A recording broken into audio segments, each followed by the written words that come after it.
welcome to the Cross Talk show on Khmer Times. My name is Vanntey Morn. Now we are doing it, broadcasting it live on the Khmer Times Facebook page. And as you know, today we have a very important topic, which is AI. And AI has been one of the most talked about topic in the world. And a few critics even say that we should be scared of AI. The question is, what are they scared of? And what is AI, by the way? How does it work? For a country like Cambodia, how would AI affect Cambodia? So, to answer all of these questions, today I have invited a very special guest who is a Fintech expert, Mr. Niraj Gupta from India. Hi. Welcome to the Cross Talk, Mr. Niraj. Yeah, I'm so glad that you'll be able to join us today. And I know that you're a very busy person. And again, thank you for joining us. First of all, I would like to know, because you are in Cambodia, so Yes. I'd like to know how long have you been in Cambodia? It's been almost close to 4 years. Almost close to Yes. 4 years. Do you speak any Cambodian language? Yeah, tick. I need to learn more, but yes, I can understand some bit. Okay, so that's nice. Because today we are going to talk about AI a lot, and you are a fintech expert and you know a lot about AI, and I have a lot of questions, and I think audience also have a lot of questions. But first, can you give me your explanation what AI is? So typical AI, or artificial intelligence as we call it, refers to the development of computer system which can perform the task which is done by the human intelligence. This refers to some of them which is learning by experience. We call it machine learning, or understanding the pattern, or understanding the natural languages. So this is what the AI is all about. And what is not AI? Because we have seen robots and other things. Yeah. So what AI is not is in terms of self-consciousness, or AI doesn't have emotions, so it depends on which kind of data. It's a data-driven platform, right? So what kind of data you provide them, and it can give you unbiased opinion without having any experience at all. So it doesn't have any emotions, and it can give you those data based on what you feed them. Oh, okay, can you give me one example of what AI is like? That we've been using it daily, on our daily basis, that we don't even know. So some of the AI which I think you use our phone, and some of them good example is Siri, or you can have an example of Google Assistants, which uses our natural voice, natural languages, and it processes it and responds accordingly. So that's also a good AI. Another example would be, we all watch Netflix on Spotify for music, and they also basis our likeness, and they process those data which we see and then give us the recommendation. So these are few of the things which we use in our day-to-day life. Yeah, you have mentioned that AI doesn't have emotion, consciousness, but in the future, because the technology is updated every year, do you think in the future AI would have emotion like our human being? It's hard to tell, because it's based on the data, right? So if you give them the wrong data, the outcome would be wrong. So it doesn't have some subconsciousness or any of their own decisions. The decisions are based on the purely data what you give. So understanding, yes, I have seen in some of the movies it talks about, yes, the AI becomes more emotional, or predicts like the human, but all of these are based on the data, per se. Yeah, in future, let's see how the future goes, but for next 20 years I am sure it's just been data driven. Okay, do you think that we are now using a lot of AI already? Do we already have AI in our smartphone? Because you were mentioned about Siri. Yeah, so in our smartphone, if you are using Apple, you will see Siri, or you have Android, you might be using Google Assistant to do your day-to-day task. You can ask them to schedule your calendar, or your alarm, or you can ask them to send messages or response to them. A very good example of them is Alexa. Developed by Amazon. So it's based on the natural language. Even the Google Assistant, based on your natural languages, it processes the data and responds accordingly. So yeah, and it has been a part of our life now, and most of us, we don't know, but we are using AI in our day-to-day life. Yeah, you said that AI has been part of our life now, and the scary thing is I have watched South Korean television. They have been using AI as a new anchor. Oh, yes. What do you think about this? You think in the future AI will take our job? What do you think? So, see, some of the jobs which are repetitive in nature, or which are done repetitive, those may be automated. But if you talk about the jobs which are of creativity nature, or which requires complex problem solving, like what? So if you require to make a decision whether to select a candidate or not to select a candidate, whether to make it or not, because that's not based on your past data, it's based on the situation, and situations are always new, right? Those AI might not be able to do, or might not be able to displace those things. But yeah, some of the jobs which are in repetitive in nature, which are in manufacturing industry or in administrative jobs, those might go away, but also gives us opportunity for some of the new works like AI development, deployment, maintenance. So it might do some of the job automation, but also gives you lot more opportunities. Yeah, you mentioned about AI who would select the people who could win the interview. For example, in a job interview, some people have been using HR who is AI to conduct the interview.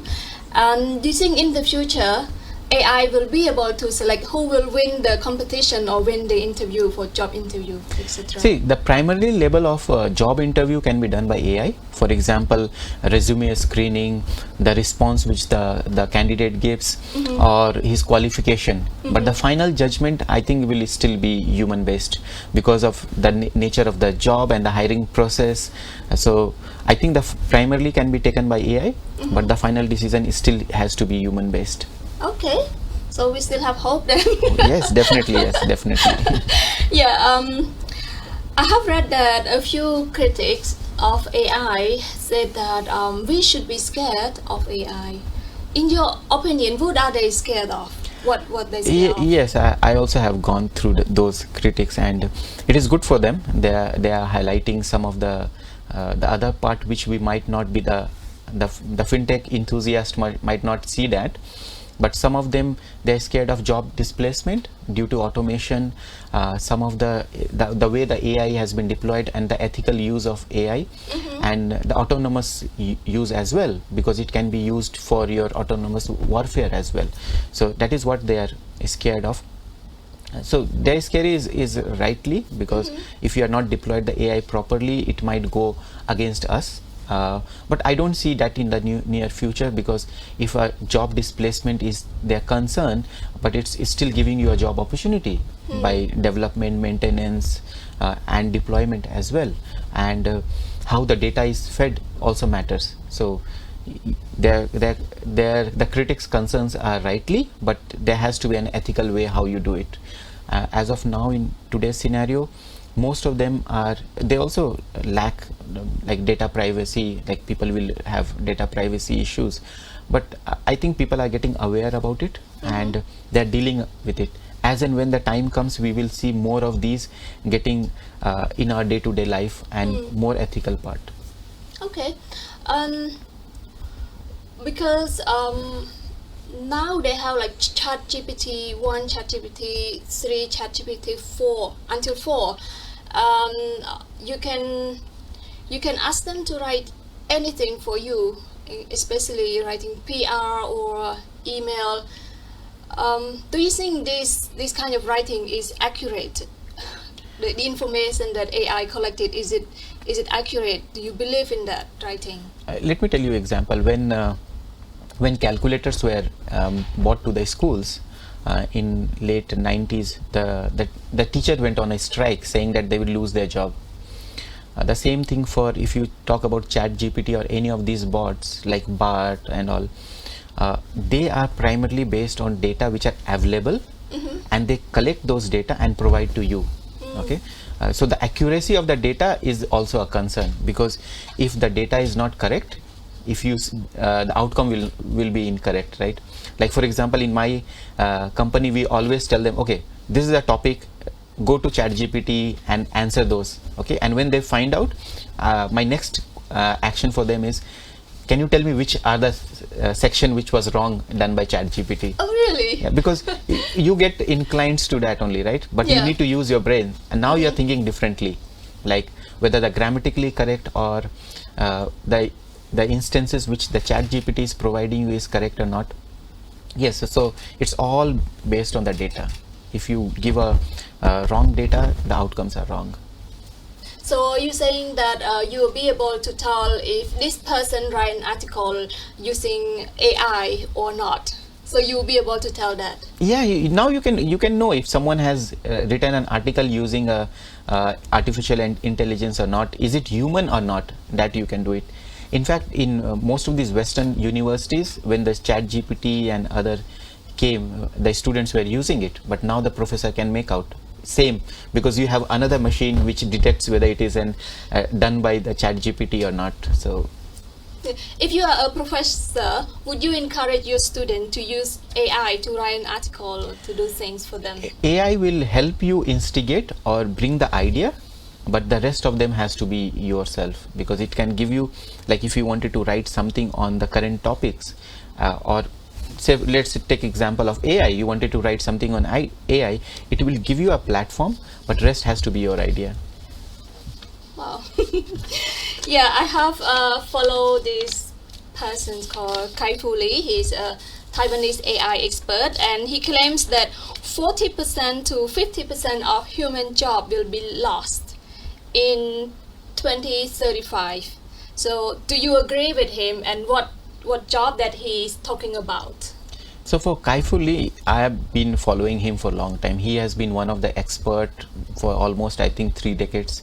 And he speaks, I recently finished his book AI 2041, where he says that let's see AI not from now, but also from 20 years down the line, how the AI will change the life, change the job, and which he rightly predicts that some of the job might not be there. Like for example, some of the job which are of repetitive nature, which can be in manufacturing industry, it can be in your administrative, those jobs might not be there. But some of the job which requires your creativity, your problem solvings, or if it requires your judgment, right, which a human judgment is required, those job will still be continuing, right? Because for example, the creativity has to be something new, right? So which it takes time and effort and it's a human, the beauty, that's the beauty of human, right? I agree with you, but I have seen some screenplay writer in America, they've been using AI to write their screenplay. Yes. And some company even sue the screenplay writer because some scene are copied from different movie. Yes. So this is creative job. So. No, it's creative, but see what okay. So let's take this example. You're talking about a screenplay writer, and they were sued because they copied it from different movies, right? Yes. So what are the different movies? Are the data. So what they did was, so when you go to this AI and ask them to write a script, so the AI goes back and collects all these data, and data are the film stories, and then combines it and then give it to you. So these are not original, right? So this is a bad thing? Is it a dangerous thing, or is it useful? So I will not call it a bad or good. It's ethical or non-ethical. So if you are being paid to bring something new and unique, and you copy, it's not ethical. Do you think that in the future people will not be able to write creatively like people nowadays and in the past because we relies on AI too much? No, take example of calculators, right? When the calculators were invented, people thought that humans will not use their brain and they will only rely on calculators. But now if you ask, we all have calculator in our phone, and it's like part of our life, right? But we don't forget how to use it with our pen and paper as well. So yes, so it might not change as well, but something will change. If, as Kai Fu Lee said, in next 20 years we will see a lot more changed, and more we might be it might help our life as well. Okay, so because now we are in Cambodia, let's focus on AI will be used in Cambodia. Do you know where will AI be used in Cambodia and who will use them? Yeah, Cambodia is. This is my home. Your second home. Second home, yeah. So there are a lot of sectors which can be used. They can use it in the health sector, identifying or detecting the early stage diseases, in the education sector, where according to your abilities the education can be given to you. It can be in the agriculture sector, where for example the disease detection or the crop yield can be supported. E-commerce, it can be supported, how the e-commerce market works. Based on the preference of the customer, you can present him those kind of product. So these are the few sectors where the government and the private sectors can work together and in bringing it to the common people. But then you think the people who works in the factory or farmer will lose their job then? No, they will definitely not lose their job. It will help. Let's take example of agriculture. It will definitely help the agriculture, because now they can predict the kind of yield they will have. Through image recognition, they can find out which kind of disease the crops is going to have, and they can take timely action, which will help them not on a better yield but also better income. Okay, so Niraj, I understand that you have been working as a marketing manager for many years and you are also an expert in that. Can you tell us how AI would help you in marketing job? Yes, definitely. AI can support in many ways. It can support you in understanding your customer, understanding your demographics. So if you have a product and you want to market, it can tell you that, okay, these are the demographics where this product you can market. These are your target audience. And also there are other things which you can include, such as chatbots and all, interact more with the customer. The whole of these bunch will help you support or market your product easily and more deeply to your customer. How about creating videos or pictures? Because I have seen some people have been using AI to create picture and it looks fantastic. You can look the way you want, like a dream, like a magic genie. You can just ask it and they will make you pictures.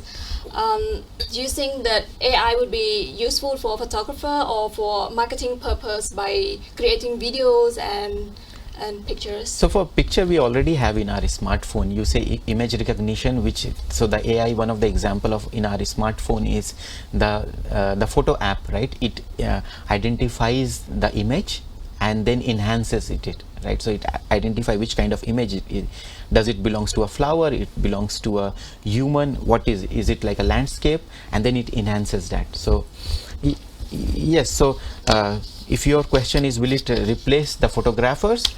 It would not definitely replace, but will it give them a new dimension? Definitely it is giving them the new dimension. If you come to my office, you will see we already generated few of the picture through the AI. Yeah. You give them the commands, and based on how good the command you are giving them, they will generate the picture for you. So we generated few of the pictures itself in our office. So you're saying that AI will not replace photographers or filmmakers? It will definitely not, but also give them a new dimension, because what they can imagine a photographer wants to take a picture of a flower with a backdrop of a hill which has a volcano in it. To have all of these in place takes time, but AI can support them. So once they take the picture, photo of a flower, these can be combined together and a beautiful portrait can be made. For example, to make a movie, it costs hundreds of thousands to $1 million to make a movie. In the future, do you think that people can just use AI? They can just write down the script, the screenplay, and then they can use AI to make a movie? Yeah, because it costs a lot of money to make it in reality, Yes. I think your question was when the screen writers were using AI to write the screenplay, and why not a filmmaker use AI to make the film? Yes, yeah. Why not? So it can save. But let's see how the creativity would come, because AI is all data driven. So it's not something new creative, it's already existed, and how does it combine each pieces and gives you. So it might not be something new, but a new way of looking into things. Yeah, I agree. If saving money is that way and bringing something, I think we should give this idea to some of the filmmakers. Yeah, I think so too. As a fintech expert, how would you want AI to help humanity in the future?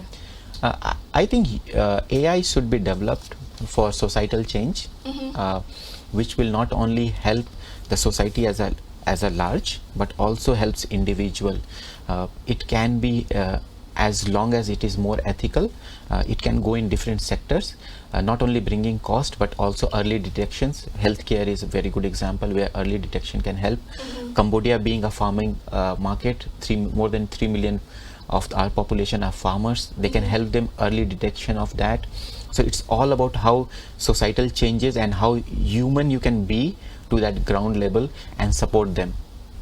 So it's yes, so saying how human it can be, yes, definitely it can help the humans, but it's all about how deep penetration it happens. In Cambodia, AI is just beginning up. It's picking up now. People are realizing, and thanks to the knowledge sharing which is happening, people are actually using different products apart from our phone in our day-to-day life. People are now talking about chat GPT, and now they're talking about ethical use of chat GPT, whether should we use or not in Cambodia, where it just came now, right? So it has to be human based, but it has to be how this AI can support the humans in their day-to-day life.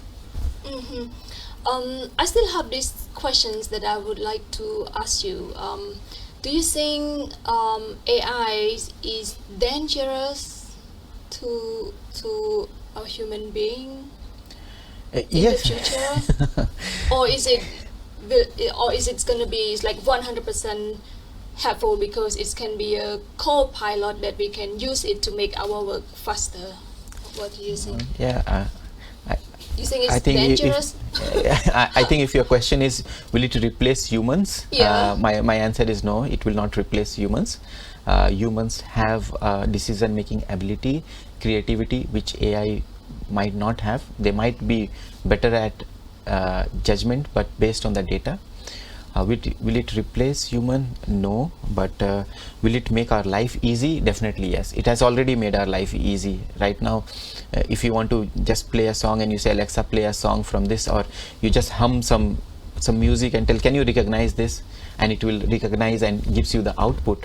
Or if you need someone to talk to you, you already have your assistant Google. So you will not be lonely anymore. You will not have be someone lonely. to talk to. Yes. And also if you need some knowledge sharing, or you can even ask them, like your Google Assistant on your phone or Siri, you can ask them how AI will replace, and it will give you an answer. Yeah, a lot of them. Yeah.